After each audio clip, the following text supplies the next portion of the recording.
Trauma ആണ്. നമുക്ക് ഇത് ഞങ്ങളിപ്പോ എക്സ്പ്ലെയിൻ ചെയ്താൽ നിങ്ങൾക്ക് മനസ്സിലാവുമെന്ന് അറിയില്ല. അതെ, എന്റെ അടുത്ത ചോദ്യം അതായിരുന്നു. പൊതുവെ പരക്കെ പറയുന്ന ഒരു കുറച്ച് കാര്യങ്ങളുണ്ട് ബിഗ് ബോസിനെ പറ്റി.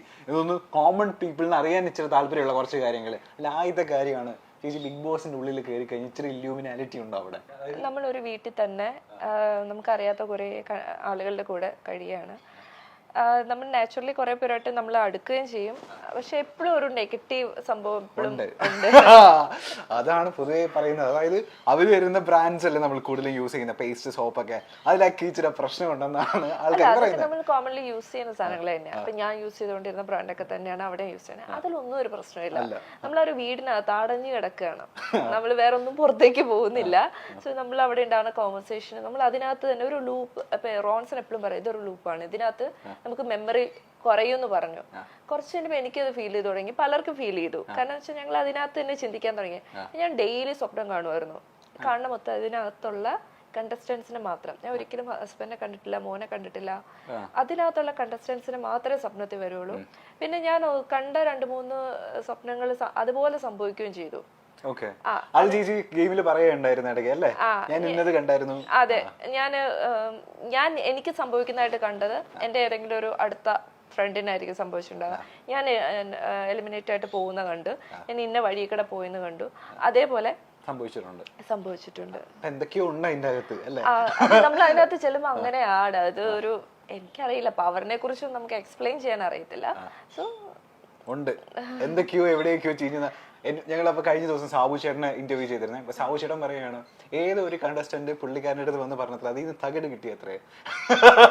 അത് ഞങ്ങൾ എന്നപ്പോഴും പറഞ്ഞു തകിടുണ്ടെന്ന്. അത് നോക്കിയപ്പോ എല്ലായിടത്തും തൂക്കിയിട്ടേക്കിട്ടുണ്ട്.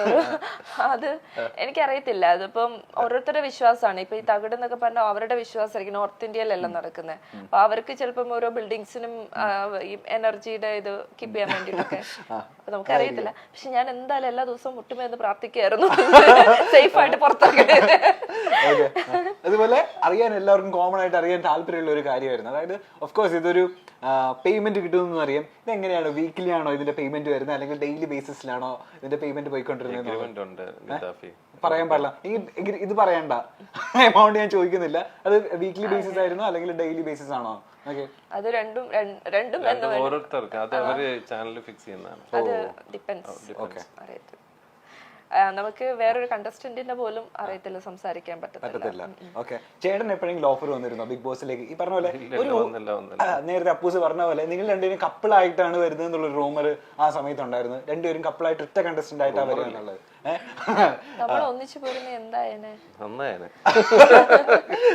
ആദ്യത്തെ ആഴ്ച തന്നെ തിരിച്ചിങ്ങി വരായിരുന്നു. ചേട്ടൻ ഓഫർ ഉണ്ടായിരുന്നോ? ഇല്ല, ഓഫർ ഒന്നുമില്ല. എനിക്ക് വിളിച്ചില്ല. ഞങ്ങളുടെ എന്താ പറയാ, ഞങ്ങക്ക് കഴിഞ്ഞ വർഷമാണ് ഞങ്ങൾ ഇങ്ങനെ ഒരു സംഗതിയെ ചിന്തിച്ചിട്ടുണ്ടായിരുന്നില്ല. അപ്പോൾ കഴിഞ്ഞ വർഷമാണ് യാദർശികമായിട്ട് ധന്യക്ക് ഇങ്ങനെ ഒരു ഓഫർ വരികയും അത് വന്നു. അതിന് മുമ്പത്തെ വർഷമെല്ലാം ധന്യ ബിഗ് ബോസിൽ പോകുന്നുണ്ടെന്ന് പറഞ്ഞൊക്കെ ന്യൂസ് പറഞ്ഞൊരു കാര്യമില്ല.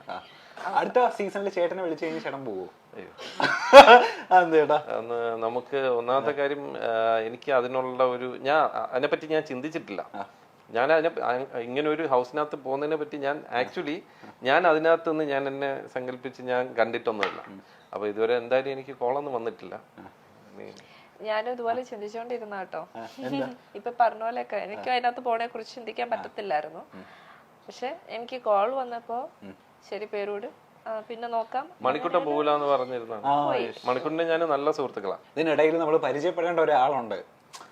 ഞാൻ ഇതിന്റെ ഇടയിൽ വിട്ടുപോയതാ പരിചയപ്പെടുത്താൻ. ഹലോ, ഒന്ന് വരുമോ? ക്യാമറയുടെ ഫ്രണ്ടിലേക്ക് വരുമോ? ഞാൻ ഇവിടുത്തെ സൂപ്പർ സ്റ്റാറിന്റെ പേരൊന്ന് പറയോ?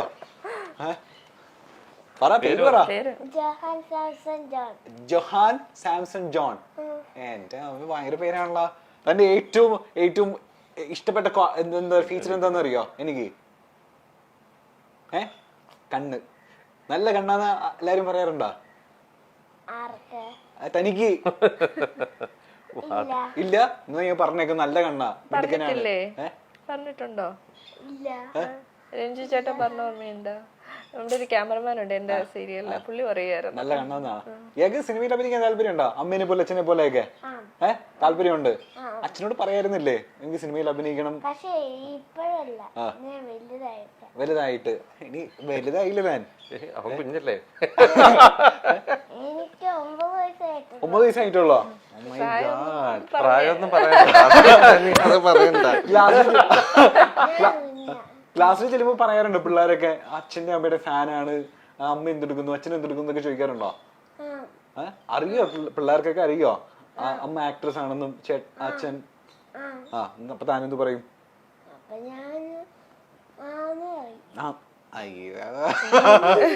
ഇവൻ ഡാൻസ് കളിക്കോ? ഡാൻസ് കളിച്ചിട്ടൊക്കെ ഉണ്ട്, ചെയ്യും. കുറച്ച് സാധനങ്ങൾ. പിന്നെ ഞാൻ ഡാൻസ് എനിക്ക് എന്റെ ഇഷ്ടപ്രകാരം ഞാൻ പഠിച്ച്, നമുക്ക് താല്പര്യം ഇല്ലാതെ ചുമ്മാ ഫോഴ്സ് ചെയ്ത് വിട്ടിട്ട് കാര്യമൊന്നുമില്ല. പിന്നെ കീബോർഡ് വായിക്കാനൊക്കെ ഇഷ്ടമാണ്. കീബോർഡ് വായിക്കും. പിന്നെ എന്താ പറയുന്നേ, പാട്ട് ചെസ് കളിക്കും, റോളർ സ്കേറ്റിംഗ്, ഇവന് ഇഷ്ടമുള്ള എല്ലാ നമ്മള് അവസരങ്ങളും ട്രൈ ചെയ്ത് പോകുന്നുണ്ട്. അപ്പൊ ഒന്നിനും ഫോക്കസ് കൊടുത്തിട്ടില്ല ആള്. അവന് താല്പര്യമുള്ളത് ഏതാന്ന് പറഞ്ഞ അവൻ. ഇന്ന് നിനക്ക് സംസാരിക്കാനുള്ള സമയമാണ്. നിനക്ക് എന്താ താല്പര്യമുള്ള? എല്ലാം താല്പര്യമുണ്ട്. അച്ഛനോടാണോ അമ്മയോടാണോ ഇച്ചിരി താല്പര്യം കൂടുതലുള്ള? ഈക്വലാണോ? ആരാ പാവം? ആരാ ഈക്വലാണോ? പക്ഷെ എന്താണ് ഇത്? വളരെ സേഫ് ആണ്. അച്ഛന്റെ മകൻ തന്നെയാണോ? നമ്മള് അച്ഛനെ അമ്മനെ സിനിമയില് ടിവിയിലൊക്കെ കാണുന്ന പോലെ തന്നെയാണോ വീട്ടില്? എന്നാലും ഇച്ചിരി കുറുമ്പൊക്കെ ഉള്ള ആർക്കാ, ദേഷ്യമൊക്കെ ഉള്ള ആർക്കാ?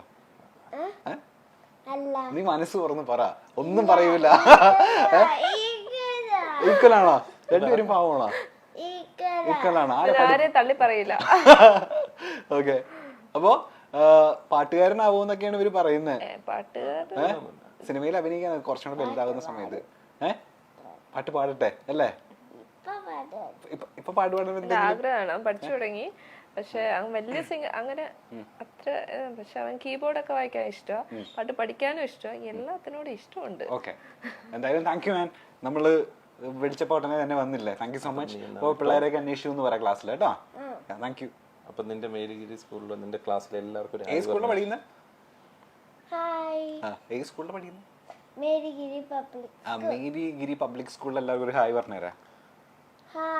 തീർന്നാ? അത്രയുള്ള. Thank you ma'am, thank you so much. ഇതുപോലെ നമ്മള് ചേച്ചിയുടെ ഒരു വീഡിയോ ഈ പറഞ്ഞ പോലെ ബിഗ് ബോസിന് ശേഷമാണോ എന്നറിയില്ല, ഭയങ്കര വൈറലായിരുന്നു, മില്യൺ ഒരു വീഡിയോ ഉണ്ട്. ഈ പറഞ്ഞ പോലെ എല്ലാവരും അത് കഴിഞ്ഞതിന് ശേഷം ചേച്ചിയോട് ചോദിച്ച സംഭവമായിരിക്കും കൃപാസനത്തിന്റെ ഡേറ്റ് ഒക്കെ ഓർമ്മയുണ്ടല്ലോ അല്ല? ഇപ്പൊ അയ്യോ, ഞാൻ അത് കഴിഞ്ഞിട്ടാണ് ഓർത്തെടുത്തത്. ഓർമ്മിപ്പിക്കല്ലേ? അവിടെ നിന്നപ്പോ ഡേറ്റ് ഞാൻ പറഞ്ഞങ്ങ് ഒരു പറഞ്ഞങ്ങ് പോയി. കുറച്ചിന് എനിക്ക് മനസ്സിലായി, ഓക്കെ ഡേറ്റ് മാറി. പിന്നെ ഞാൻ ഓർത്ത് എന്ത് കാര്യം ഇരിക്കുന്നു, തിരുത്തി പറയണ്ട, ഞാൻ സാക്ഷ്യം പറഞ്ഞങ്ങ് പോണു. ഈ ഡേറ്റിലൊന്നും നമ്മൾ അത്ര ശ്രദ്ധിച്ചില്ല. ഇത് ഇവര് സാക്ഷ്യങ്ങളെല്ലാം ഇവര് വീഡിയോ എടുത്ത് അവരുടെ യൂട്യൂബിൽ ഇടുമെന്നും ഇത് ഇത്ര ലക്ഷങ്ങൾ കാണുമെന്നും ഇതിന്റെ ഇടയിൽ നമ്മളെ ട്രോളാൻ ആളുകൾ വരുമെന്നും നമ്മൾ പ്രതീക്ഷിക്കുന്നില്ലല്ലോ. അപ്പൊ അത് ഞാനങ്ങ് വിട്ടു. ഞാൻ പറഞ്ഞ ഡേറ്റ് ഇത്ര തെറ്റിയിട്ടുണ്ട് എന്നൊക്കെ പറഞ്ഞങ്ങ് പോയി. കുറച്ച് കഴിഞ്ഞപ്പോഴാണ് ഡേറ്റിന്റെ വേൾഡ്. ഡേറ്റിനെ മാത്രം പറഞ്ഞെങ്കിൽ വിഷമമൊന്നുമില്ലായിരുന്നു. പിന്നെ ഡേറ്റ് അല്ല, ഞാൻ അവിടെ പോയതിന്റെ ബേസിൽ എന്തൊക്കെ നെഗറ്റീവ് കമന്റ്സ് യൂഷ്വലി വന്നത്? പൈസ വാങ്ങിച്ച് പറയാന്ന് പറയുന്നത് അതൊരു ഒരാളുടെ ഒരു വിശ്വാസത്തെ അത് പറയുന്നത്. ഒന്ന് എനിക്ക് കൃപാസനം പോലെയുള്ള ഒരു ഇതിന് ക്യാഷ് മേടിച്ച് നമ്മൾ പോയി ചെയ്യേണ്ട ഒരു കാര്യമൊന്നുമല്ല. കാരണം ഞാനൊരു ബിലീവർ ആണെന്ന് എല്ലാവർക്കും അറിയാം. അപ്പോ അങ്ങനെ ചെയ്യാൻ നമ്മള് വിശ്വസിക്കുന്ന ആരും പോയി ചെയ്യത്തില്ല. ഇങ്ങോട്ട് കാശ് മേടിച്ച് നമ്മള് ബേസിക്കലി നമ്മളെ പഠിപ്പിക്കുന്ന തന്നെ അങ്ങോട്ട് കൊടുക്കുക എന്നുള്ളതാണ്. അപ്പൊ നമ്മൾ ഇങ്ങോട്ട് മേടിച്ചിട്ട് നമ്മൾ ഇങ്ങനെയുള്ള കാര്യങ്ങൾ ചെയ്യത്തില്ല. അപ്പോ പ്രത്യേകിച്ച് സാക്ഷ്യം പോലുള്ള കാര്യങ്ങളൊക്കെ, കാരണം നമ്മളെ വിശ്വാസത്തെ അത് നേരെ ഉൾട്ടയാണ്. അപ്പം അങ്ങനെ പറഞ്ഞപ്പോ വല്ലാതെ ഫീലായി. കാരണം ഇങ്ങനെ ഒരു ബാക്കി ഇപ്പൊ ഡേറ്റ് തെറ്റിന് ട്രോളൊക്കെ ഞാൻ പ്രതീക്ഷിച്ചു. കാരണം ചിലപ്പം അത് വരാം. പക്ഷെ ഇത് കാശ് മേടിച്ചു. പിന്നെ പറയുന്ന മൊത്തം ഈ ഒരു കൃപാസനത്തെ കുറിച്ച് വളരെ നെഗറ്റീവ് ആയിട്ടുള്ള കുറെ കാര്യം. ഞാൻ അപ്പോഴാണ് ഇതിന്റെ നെഗറ്റീവ് കാര്യങ്ങൾ കേൾക്കുന്നത്. അതുവരെ ഞാൻ യൂട്യൂബ് ചാനൽ, കൃപാസനത്തിന്റെ യൂട്യൂബ് ചാനൽ ഞങ്ങൾ കാണാറില്ല, ഇല്ലായിരുന്നു, ഞങ്ങൾ കണ്ടിട്ടുമില്ല. പക്ഷെ ഇതിനകത്ത് ഇവളുടെ അമ്മയ്ക്ക് ലേക്ക് ഷോറില് സർജറി ആയിരുന്ന സമയത്ത് നമ്മൾ കൃപാസനത്തിൽ പോയിരുന്നു പ്രാർത്ഥിച്ചിട്ടുണ്ട്. അത് ആ മൊമെന്റ് ഒന്നും ഇവർക്ക് ആർക്കും മനസ്സിലാവില്ല. ഇതിപ്പം ഈ അമ്മയുടെ കാര്യം പോലും അറിയാവുന്ന ഒരാളിവിടെ ഇരിപ്പുണ്ട്, അതുകൊണ്ട് എനിക്ക് അതിനകത്ത് ഇതിനകത്ത് ഈവൻ ഈ നിങ്ങളുടെ മൈൽ സ്റ്റോൺ അല്ലേ, നിങ്ങള് ഗദ്ദാഫിയുടെ പ്രൊഡ്യൂസറിന് തന്നെ മീറ്റ് ചെയ്തിട്ടുള്ളത് പ്രൊഡ്യൂസർ തന്നെയല്ലേ ഈ പ്രോഗ്രാം പ്രൊഡ്യൂസർ? അല്ല, ഈ പ്രോഗ്രാമിന്റെ PR അവിടെ ഇരിക്കുന്ന ആളിന് വളരെ നന്നായിട്ട് അറിയാവുന്ന പറഞ്ഞാൽ അദ്ദേഹം ലേക്ക് ഷോറിൽ എന്നെ മീറ്റ് ചെയ്തിട്ടുണ്ട്. എപ്പോഴെന്ന് പറഞ്ഞാൽ അവിടുത്തെ മീഡിയ ടീമിൽ വർക്ക് ചെയ്തുകൊണ്ടിരുന്നപ്പോ ധന്യയുടെ അമ്മയുടെ സർജറിയുടെ സമയത്ത് അവിടെ പോയിരുന്നു. ആ സമയത്താണ് നിങ്ങളുടെ PR കണ്ടിട്ടുള്ളത്. ഇനി ചിലപ്പോ നമ്മൾ പൈസ കൊടുത്ത് നിങ്ങളെ പോലൊരു ടീമിനെ ഇറക്കി ഗദ്ദാഫിക്ക് കേരളിൽ പോവാം, അങ്ങനെയും പറയും. ഒരു സാധ്യതയില്ല. നമ്മൾ 10 പൈസ മുടക്കിയിട്ട് ഇങ്ങനെ ഒരു കാര്യം നമ്മളെ ബേസിക്കലി അറിയാവുന്നവർക്ക് അറിയാം, ഒരു സാധ്യതയില്ലെന്ന്. പക്ഷെ അറിയില്ലാത്തവർക്ക് തോന്നും ചിലപ്പോ അങ്ങനെയാണ്. മനഃപൂർവ്വം ഇന്റർവ്യൂ എടുപ്പിച്ച് ഇങ്ങനെ വന്നപ്പോ ഗദ്ദാഫിയുടെ PR വന്ന് എനിക്ക് തന്നെ ചേച്ചി അറിയാം, നേരത്തെ എവിടെ ലേക്ക് ഷോറിൽ വെച്ച് കണ്ടിട്ടുണ്ടെന്ന് പറഞ്ഞു. അപ്പോഴാണ് ആ കഥ ഞാൻ പറയുന്നത്. പിന്നെ പലരും ഞങ്ങളുടെ ഒരു യൂട്യൂബിലെടുത്ത് ഞങ്ങൾ അതിന്റെ ഒരു റിപ്ലൈ ഒക്കെ കൊടുത്തു. അത് സംഭവിച്ച കാര്യമാണ് എന്നൊക്കെ പറഞ്ഞ് റിപ്ലൈ കൊടുത്തു. പക്ഷെ അപ്പോൾ നമ്മൾ അതിന്റെ വർഷം പറഞ്ഞില്ല. 2020 അമ്മയുടെ ഈ ശരിക്കും അമ്മയുടെ ഒരു ആവശ്യമായിട്ട് പോയതല്ല. ഞാൻ അവിടെ പോയി ഉടമ്പടി എടുക്കുക എന്ന് പറയും. നമ്മൾ അവിടെ പോയിട്ട് നമ്മുടെ ആവശ്യങ്ങൾ വെച്ചിട്ട് ഞങ്ങളെ ബേസിക് പേഴ്സണൽ കാര്യങ്ങൾ വെച്ചിട്ട് ഞാൻ പ്രാർത്ഥിച്ചു. മെയിനായിട്ട് എനിക്ക് 2-3 ആവശ്യങ്ങൾ ഉണ്ടായിരുന്നു. അതിലൊരു ആവശ്യം ഞാൻ പറഞ്ഞ കാര്യം ബ്രദറിന്റെ മാരേജും ഒക്കെ പറഞ്ഞു. അപ്പോൾ ഈ ഫസ്റ്റ് പ്രയോറിറ്റി അതായിരുന്നു. അപ്പം അത് വെച്ച് പ്രാർത്ഥിക്കാൻ പോയപ്പോഴാണ് അമ്മയുടെ ഈ അസുഖമൊക്കെ വരുന്നത്. പക്ഷെ അപ്പോഴാണ് കണ്ടുപിടിക്കണേ ഇത് പോയി ചെയ്യുന്ന സമയത്താണ്. അപ്പം എനിക്ക് അവിടെ പോയി പ്രാർത്ഥിക്കണം, മൺഡേസിൽ പോയി അവിടെ പ്രാർത്ഥിക്കണം. ആ സമയത്താണ് നമ്മുടെ ഓപ്പറേഷൻ, മൺഡേ ആണ് ഓപ്പറേഷൻ വെച്ചത്.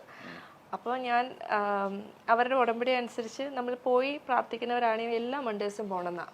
അത് മന്ത്ലി ഉള്ള ഫസ്റ്റ് മൺഡേ അങ്ങനെ. ഇപ്പൊ ഓർക്കണേ 2 വർഷം മുമ്പ് ഈ ഓർമ്മക്കുറവ് അതെ അതെ.